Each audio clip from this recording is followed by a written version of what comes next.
चित्रगुप्त भी सर्वज्ञ होते भी श्रवण से पूछते हैं। श्रवण कौन है? ब्रह्मा जी के मानस पुत्र है। वो श्रवणी जो माता पिता को जो है वो यात्रा करवाई, वो ये श्रवण दूसरे हैं। श्रवणा ब्रह्मण्यम पुत्र स्वभूपातालचारिण दूरश्रवणम विज्ञाना दूर श्रवणम चक्षुषा। भगवान कहते हैं ये श्रवण ब्रह्मा जी के पुत्र हैं। वही स्वर्ग पृथ्वी पाताल आदि त्रिलोक में सर्वदा विचरते रहते हैं, त्रिलोक में घूमते रहते हैं, तीनों लोकों में घूमते रहते हैं। कौन? ये श्रवण। और दूर से श्रवण करने की, देख लेने की इनमें शक्ति होती है, इसलिए इनका नाम क्या पड़ा हुआ है? श्रवण। उनकी स्त्रियां भी शक्तिशाली होती है, उनकी स्त्रियों का नाम होता है, उनकी पत्नियों का क्या नाम होता है? श्रवणी। तो ये सब स्त्रीगत स्वर सब प्रकार के जो कर्म करती है, स्त्रीगत जो करती है वो कर्म ये सब ये जान लेती है। कौन? ये श्रवणी। भली बात ही जानती है, प्रत्यक्ष या परोक्ष में शुभ अशुभ जो कुछ मनुष्य करते हैं उन सबको श्रवणी चित्रगुप्तों को कहा देती है। चित्रगुप्तों को क्या कहती है कि इस पापी ने ऐसा कर्म किया, इस पापी ने ये जो ये पापी लाए हैं इसने ऐसा कर्म किया है, सब उनको बता देती है। किनको? चित्रगुप्तों को। ये चित्रगुप्त आप सब लेखो जो को भी रखे, बड़ो रजिस्टर है वहां। ये जो है पूरा लेखा जो का चित्रगुप्त रखते हैं, लेखा यमराज जी महाराज को बता देते हैं कि इस प्राणी ने ऐसा कर्म किया, ऐसा बड़ा भले झूठ बोलो तो बड़ा लिखो तो को है। तो यह मनुष्यों के मन, वाणी एवं शरीर द्वारा किए गए शुभ और अशुभ सब प्रकार के कर्मों को ये भली भांति जानते हैं।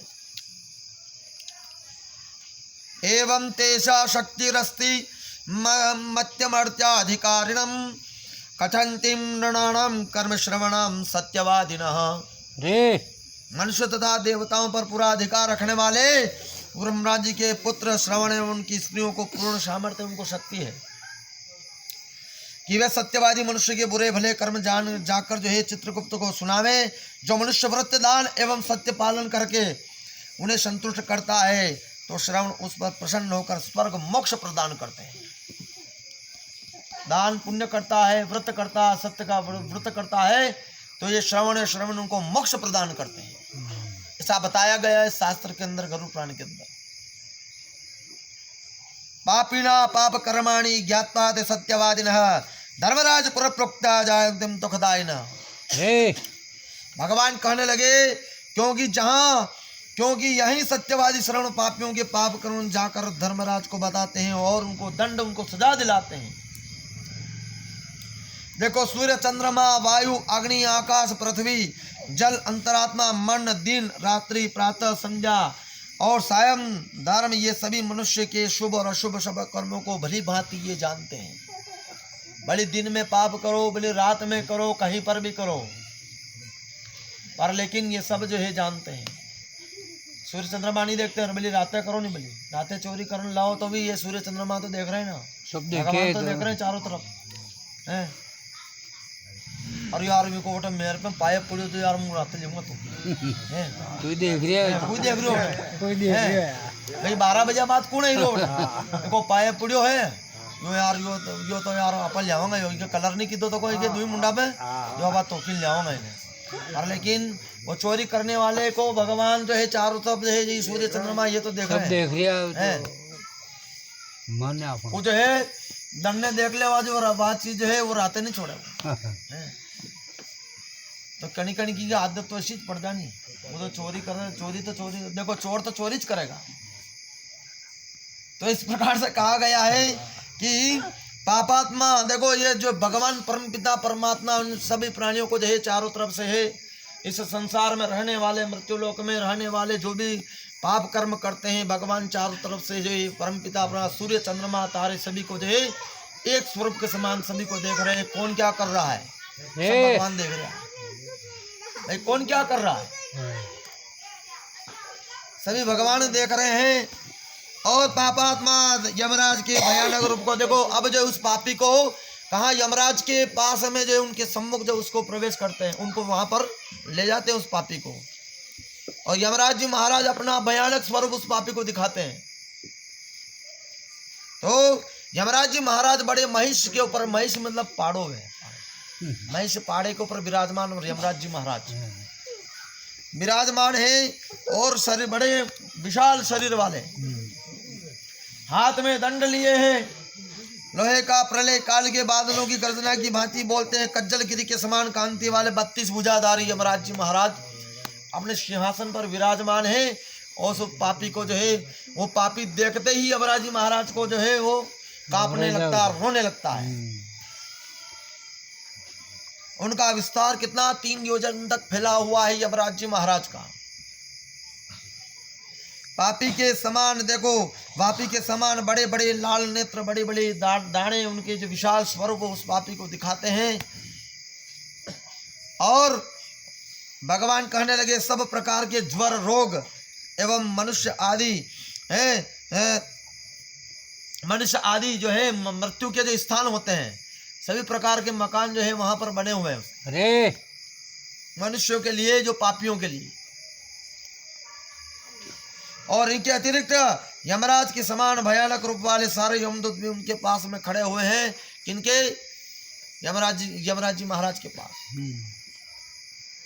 और इन सबको देखकर पापी भय से कांप उठता है। और ऐसा भयानक विशाल रूप यमराज जी महाराज का देखकर वो पापी बहुत कांपने लगता है, रोने लगता है और हाहाकार करने लगता है। मनुष्य जन्म पाकर दान आदि न कुछ नहीं करने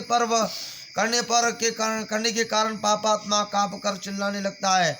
तब चित्रगुप्त चिल्लाते, चीखते, कांपते अपने दुष्कर्मों को शोक करते हुए उन सब पापियों की यमराज की आज्ञा सुनाकर क्या कहते हैं? भो भो पापा दुराचारा अहंकारा प्रदूषिता किमर्थम वर्जितम पापयोष्माभिम रविवेकिभिः। चित्रगुप्त का दुराचारी महापापियों, तूने अहंकार वश तुमने ऐसा कर्म क्यों किया, तुमने पाप क्यों किया?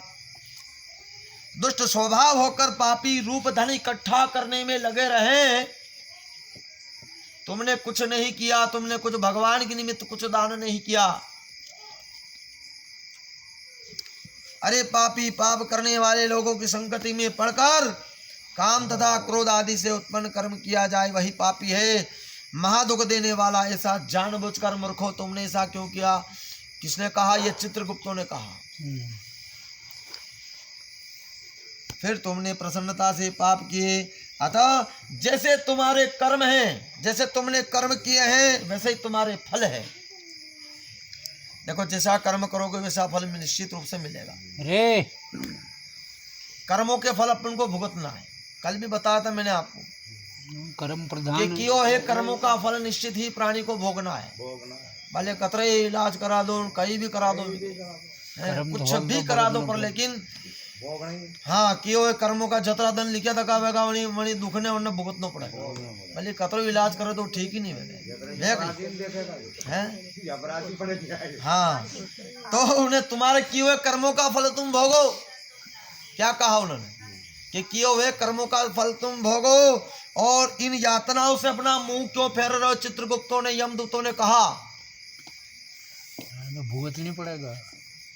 जो पाप तुमने किए हैं वही पाप तुम्हारे दुखों का कारण। जो तुमने पाप किया वही तुम्हारे दुखों का कारण है।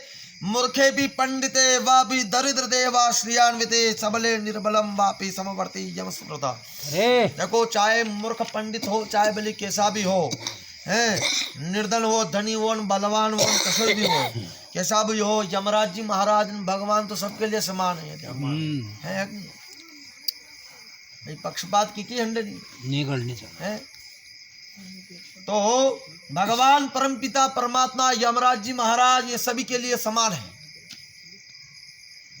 उसके लिए समदृष्टि है। चित्रगुप्त के इस प्रकार के वचन सुनकर पापी लोग अपने अपने कर्मों को याद करवा लगे बटे। देखो, फिर वहां पर याद आए उनको कर्म के, मैं ऐसा कर्म कहाँ करता, तो मेरे को ये, मैंने ऐसे कर्म क्यों किए, ऐसे उनके कर्म उनको पापियों को याद आते हैं।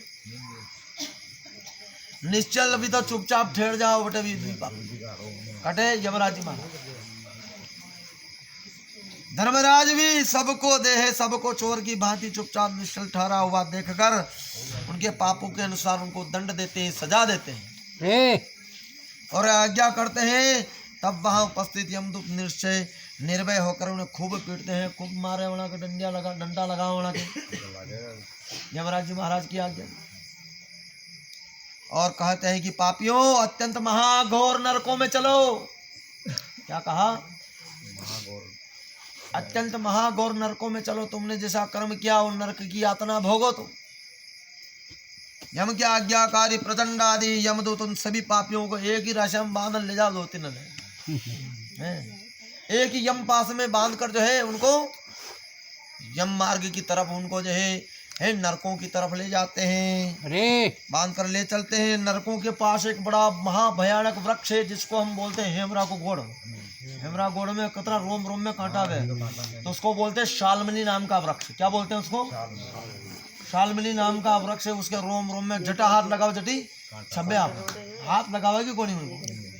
तो ऐसा महाभयानक वृक्ष नरकों के पास में तलवार के जैसे तो उसके पत्ते हैं और अग्नि की ज्वाला उसके अंदर निकलती है। अब वना पापी ने वटे ले जाई अने वना ने लटके दे, वना मुंडो तो नीचे और पग ऊपरे, वना मुंडो नीचे और पग ऊपरे खूब उनको मारना पीटना आरंभ करते। तदा प्रक्षे संखलेर्वोर्धार्दो मुखे मुखम ताड़यन्ति ते रुदन्तीं ज्वाले ज्वलति तास्ते शाम त्राता न विद्यते। रे भगवान कहने लगे सबसे पहले उनको वहां पर जंजीर को बांध देते हैं और उनको बनाना ऊंधा लटका बनाना भाई, पग तो ऊपर मुंडो नीचे। अब है भगवान कहे दोनों हाथ जोड़कर यमदूतों से प्रार्थना मारना उनको प्रारंभ करते हैं और वही यमदूत जो उनको बांधते हैं तो उनसे प्रार्थना करते हैं। वो कौन? वो पापी। दूसरों को भी आश्रय दिखाए दे, वो दूसरा वो आश्रय कुछ दिखाई नहीं देता है। अबे कोई बनाना बचाओ बेटा, कौन बचाए? बड़ी नम्रता से कहते हैं हमारे अपराध क्षमा करो। क्या कहा उन्होंने? उन पापियों ने क्या कहा? हमारे अपराध क्षमा करो, हमने जो अपराध किया है उस अपराध को क्षमा करिए। जो भी आप प्रार्थना करें, जो बड़ा बत्ता उन्होंने मारे डंका मिले। और भगवान कहने लगे लोहे के दंड मुग्धर तोमर कुंद गधाएं मुसल इत्यादि अनेक प्रकार के आयुधों से उनको पिटा जाता है। और इस ताड़ना को पाकर वे निश्चय से चुपचाप ठहर जाते हैं। कभी कई फायदों को नहीं उन्होंने केवा दी विचार करवा लग गया भी, कब इनको कहने से कोई फायदा नहीं, भी चुपचाप ठहर जाओ, अतरा मारे इस प्रकार उन्हें मूर्छित देकर यमदूत कहते हैं हे दुष्ट कर्मता पापियों, तुमने मनुष्य जन्म पाकर, ये दुर्लभ है मनुष्य जीवन, मनुष्य जन्म पाकर तुमने कुछ पुण्य नहीं किया, कुछ दान नहीं किया। उन पापियों ने कहा जब लटका था का मनाना पापी नहीं कहीं क्यों? यमदूत अब जो है तुमने कुछ कर्म नहीं किया तो अपने किए हुए कर्मों का फल तुम भोगो। और तुमसे यह भी नहीं हो सकता सब जगह मिलवाओ और पानी थे कहीं प्यासा ना पानी पिलाओ। पानी तो हर जगह मिल जावे, हर घर में जाओ पानी तो मिल जाओ, तो भी उसने पानी, तुमने पानी भी नहीं पिलाया किसी प्यासे को, तुमने पानी पिलाया।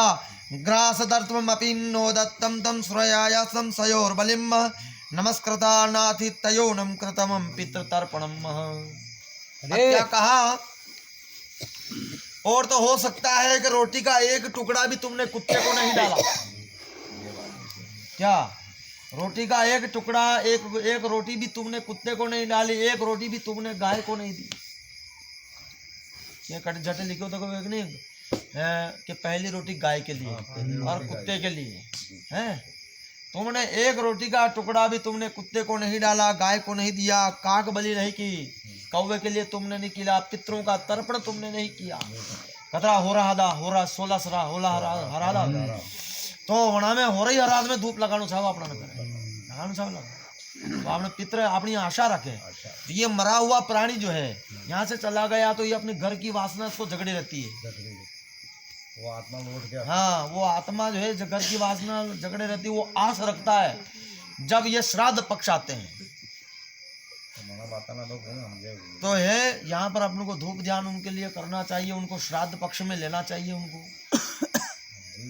तो उनका तर्पण करना चाहिए, वहाँ की तिथि ग्रहण करीने वहाँ का रोज धूप लगाणु छावे और वधी नहीं लगा सो सर्व पितृश्री अमावस्या आवे उन पर लगा दो सबके लाग जावे पर लेकिन रोज तो लगाओ तो ठीक रहे। हाँ 16 श्राद्ध में लगाओ। तो इसमें पितरों का तर्पण तक तुमने नहीं किया। यमदूतों ने कहा उन पापियों से तुमने अपने पितरों को प्रार्थना की, तुम यमराज जी महाराज का तुमने ध्यान नहीं किया, धर्मराज भगवान का तुमने स्मरण नहीं किया, परमपिता परमात्मा का तुमने स्मरण नहीं किया, इसलिए क्या कहा उन्हें यमदूतों ने, तुम्हारे किए हुए कर्मों का फल तुम भोगो। अरे तो भगवान ने क्या कहा गरुड़ जी से, इसलिए अपने किए हुए कर्मों का फल भोगो। तुम धर्महीन हो अतः पीटे जा रहे हो, धर्महीन, तुम धर्म को नहीं मानते हो। यमदूत कहते हैं कि तुम्हारे अपराध हम लोग क्षमा नहीं कर सकते हैं, क्षमा करने वाले परमपिता परमात्मा उनकी आज्ञा से ही तुमको जो है पापियों को हम सजा देते हैं। तो तुम्हारे अपराध कौन क्षमा करेंगे? भगवान हरि परमपिता परमात्मा। हम तो उनकी आज्ञा से अपराधियों को दंड देते हैं, सजा देते। इस प्रकार कहकर अत्यंत निर्दयता के साथ यमदूत उन्हें मारते हैं, पीटते हैं। जलते हुए अंगारे की भांति मणि रोंगड़ा दी, जलते हुए अंगार की भांति वो नीचे उनके मांस के लोंदे नीचे गिर पड़ते हैं और कुत्ते आकर उनके मांस के टुकड़े खा जाते हैं और खा जाते हैं, पर लेकिन वापस टुकड़ा वड़ा का पाचा जुड़ जावे, खाई जाओ पाचा वापस हो जाते हैं वैसे वैसे। इसलिए क्यों होते हैं? क्योंकि उनको अनेक प्रकार के नरक की यातना उनको भोगनी है, इसलिए वापस पाचो वैसे कोसो शरीर में जाओ। हाँ पतनातस्य पत्रस्यं गात्रच्छेदो भवेत् तदा ताड़द्धं पतितानां स्वानुं भक्षते रुदन्ति। कुत्ते आकर खा जाते हैं, वापस उनका शरीर वैसा वैसा हो जाता है। जब वे मुंह फाड़ कर रोते हैं तो यमदूत कहते हैं तुम्हारे लिए हम ये अब जो ये जल लाए बालू, बढ़िया गरम गरम बालू रेत में बड़ा मुंडा में डाल देंगे तो उनका मुंह जल जाता है, ऐसा कहा गया है। कई यमदूत लकड़ियों की भांति पापियों को क्रकच आरे के द्वारा बीच में से दो भाग किए जाते हैं, दो भाग कर देने, एक ये फेंक देने, एक में फेंक देने। इस प्रकार से ऐसा कर्म जो है यमदूत उन पापियों के साथ में करते हैं। कुछ पापियों की बड़ी बड़ी लकड़ियों से चारों ओर से घेर लेते हैं, फिर लोहे के पिंड की भांति उनको तपाकर उनको हाथ में पकड़ाते हैं, उनके हाथ जल जाते हैं। ऐसा कर्म उनके साथ में निरंतर करते हैं और अनेक यातना उनको दिखाते हैं उन पापियों को। के चिन्ह मत गजे द्राणाक्षिप्यन्ते पुरतापते बदद्दा हस्तोच पादो क्रियन्ते त्यप्यद्धो मुखः। अरे अब कितने ही पापियों को मदोमंत हाथियों के आगे कुचलवा देते हैं और उनके प्राण जो है निकल जाते हैं, पर लेकिन शरीर उनका वापस वैसा का वैसे ही हो जाता है, क्योंकि अनेक यातना उनको भोगनी है, अनेक नरकों में उनको जाना है। और भगवान कहने लगे कि कोई पहाड़ों पर चढ़ाया जाता है, जैसे आपने है नहीं बचबड़िया में पहाड़, ये सब मोटा मोटा पहाड़ है, उन पहाड़ों के ऊपर चढ़वाया जाता है। बनाना ना के पाचा नीचे फेर ले जाओ, उन्होंने असु नियंत्रण बना के हंडे करे, उनके साथ में करते हैं ऐसा यमदूत। भगवान करे कितने ही यमदूत जय बिजली की समान चोंचों वाले काक पक्षियों की देखो मांस और गिद्ध आदि के आगे फेंक देते हैं और पापी के मस्तक और आंखों से चोंच मार मार कर मांस की बोटियां निकाल देते हैं और खा जाते हैं। रोते हैं, चिल्लाते हैं और किए हुए कर्म उन पापियों को याद आते हैं और कहते हैं यमदूत किए हुए कर्मों का फल तुम भोगो। नरकालय में लेन देन को झगड़ो भी चला, देखो हाँ लेन देन को झगड़ो भी बेटा चला है, कई चला है। क्या चलता है कि केक कर्ज लेने वाले के प्रमुख अंगों को काट कर जो लेने वाले को देते हैं, मांगा और देवे वो लेन देन को झगड़ो भी बेटा चला है। तो इस प्रकार आपने तो है पैसा लेना पासा दे देना मांगे तो है नहीं। तो इस प्रकार से यमदूत उन नारकियों की ताड़ना करके फिर वहां से खींच करके तामिस्त्र नाम का घोर नरक होता है, वहां पर उसको डाल देते हैं। तामिस्त्र नाम का नरक है, महाघोर नरक।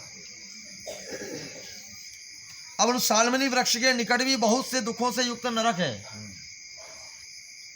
ये बड़ा भयानक वृक्ष है, जिसको सालमनी वृक्ष कहते हैं, उसके अंदर रोम रोम कांटे, मैंने बताया हाँ, कि हेमराव गोड़, उसको सालमनी वृक्ष ही बोलते हैं। तो भगवान कहने लगे अनेक यातना उनको भोगनी पड़ती है उन नरकों में। बड़े से बड़े देखो नरकों में पड़ने से बड़ा भारी दुख प्राप्त होता है, ऐसे बड़ा भयानक नरक है। उनके दुख वाणी द्वारा उनका कुछ वर्णन नहीं कर सकते हैं अपन, ऐसे महाभयानक नरक है।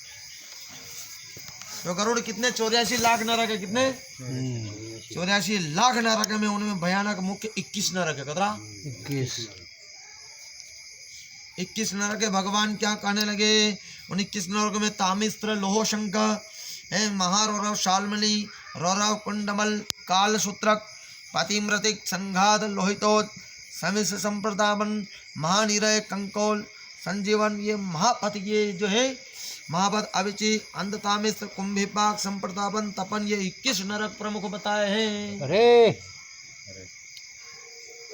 तो इनकी कोई कल्पना नहीं कर सकते हैं। नरकों द्वारा नारकियों को नाना प्रकार के कर्मों का फल उनको भोगना पड़ता है। तो अनेकों यमदूतों इनको ताड़ना यातना देने के लिए अधिष्ठान खड़े रहते हैं कि कभी वो पापी आवेल मावने नरक में ले जान ना पाओ। तो इन्हीं के पापी धर्म रहित मूड पढ़कर कल्पों तक ये नरक यातना भोग, कल्प बीत जावे डटा तक ये यातना भोगता रहे, जरा की सजा पूरी नहीं पूरी वेद भुगतनी। हमको तो नहीं। इनमें तामिस्त्र, अंध्र, तामिस्त्र, रव आदि नरकों में विषय वासना के सुख भोगने के लिए जो स्त्री पुरुष परस्पर संग करते हैं वही वो वहां पर गिरते हैं। देखो संतान की अभिलाषा से ऋतुकाली विमानी नहीं पड़ते हैं। भगवान क्या कहने लगे? एवं कुटुम्बम विभ्राणम उदम्बरम एवचः विसृज्य हो भतम प्रेतम भुक्ते तत्फलम मीदृशम। अरे भगवान क्या कहने लगे कि जो मनुष्य ईश्वर के निमित्त कुछ दान नहीं करता है, भगवान के निमित्त कुछ दान नहीं करता है, तो परमपिता परमात्मा के निमित्त कुछ दान नहीं करता है, कुटुंब की पालना में ही लगा रहता है, अपना पेट भरना ही वो जानता है, वह कुटुंब तथा शरीर को छोड़कर इस प्रकार नरक में वो पड़ता है। कुटुंब तथा परिवार ने छोड़ी, अच्छा वो वही नरक में जावे और अपने कर्मों का फल वो भोगता है। जो मनुष्य प्राणियों के साथ बैर करता है, जो मनुष्य प्राणी जो भी है किसी के साथ में बैर करता है, दुश्मनी रखता है और अपने शरीर की पालना में तत्पर रहता है, जो जब अपने शरीर को छोड़ता है तो उसके पल्ले सिर्फ यम मार्ग ही है। तो आजकल प्रेम के भाई भया में पर प्रेम नहीं रहे, तो दूसरा में प्रेम करूँ रहे तो दूसरों से बेर अब दुश्मनी नहीं। अरे तो इस प्रकार से कहा गया है कि अब अकेला इसी प्रकार नरक में वो पड़ा रहता है जो अशुभ कर्म करके अपने कुटुंब का पालन करता है, जो अशुभ कर्म करके जो पैसा कमा कर लाता है और अपने कुटुंब को भरण पोषण करे वो। तो उन्हीं कर्मों द्वारा प्रारब्ध बनता है, उसी प्रारब्ध से प्राप्त कराए गए फल को नरक में स्वयं उसको उस फल को वो पाता है नरक में जाकर। जैसे धन के चुराए जाने पर जीव कतरो दुखी हुए, आपने चोर चुरान ले जा, धन चुरान ले जा, कतरो दुखी हुए, हगरू ले जा बचे कतरो बेचारो रोवे वो ले तो जावे, वो ले तो जाता पर लेकिन उसका रिटर्न है उसके बाद। आज चुराए जाने पर जीव कितना दुख, जैसे ही वह भी नरक में बहुत दुख पाता है, नरक में जावे वो धन बलि चुरान ले जा बाणु जीव ने राजी कर ले वो जानो जो भुगतना पड़े तो स्वास्थ्य कोशिश तो भगवान अधर्म करके जो कुटुंब का पालन करता है अंतिम नरक जो होता है अंधतामिस्त्र, जिसको जन्म में कहीं नहीं दिखाई देवे, कहीं नहीं दिखे, उसे नरक में जाना पड़ता है उसको। अंधतामिस्त्र नाम के नरक में जाकर वो पिटता जो कुटुंब की पालना करता अधर्म करके, जो अधर्म करके जो धन कमा कर लाता है उसी में वो गिरता है। अधस्त्राण नरकोलोस्य यावत्रियातनादयः क्रमशं समनुक्रम्यम पुनरत्रावजेशुचिः। इस प्रकार है गरुड़ नरक लोक के नीचे जितने भी यातना के नरक है उन्हें क्रम पूर्वक भोग कर पापों से रहित एवं शुद्ध हो फिर वह इस लोक में मनुष्य जन्म को वो पाता है, रे। ब्रह्माइस भुगतनी पड़े, भोगनी पड़ेगा। अणी नरक को निकलन वही नरक में जानो पड़े। इस प्रकार से 84 लाख नरक में जान पचा अपना ने मनुष्य जीवन मिले। 84 लाख योनि में 84 लाख नरक है कतरा बराबर मना नरका में जाल और उस योनि में जन्म पाकर फिर जाकर मनुष्य जीवन उसको मिलता है। तो इस प्रकार से भगवान ने ये नरकों का वर्णन ये सुनाया। भगवान की जय जयकार करने लगे गुरु जी महाराज। हे परमपिता परमात्मा आप धन्य हैं, आप धन्य हैं। इति श्री स्कंद पुराणे रेवा खंड है यम यातना वर्णम नामम नामहम तृतीय अध्याय। बोले गरुड़ पुराण की जय, सच्चिदानंद भगवान की जय। श्री कृष्ण गोविंद।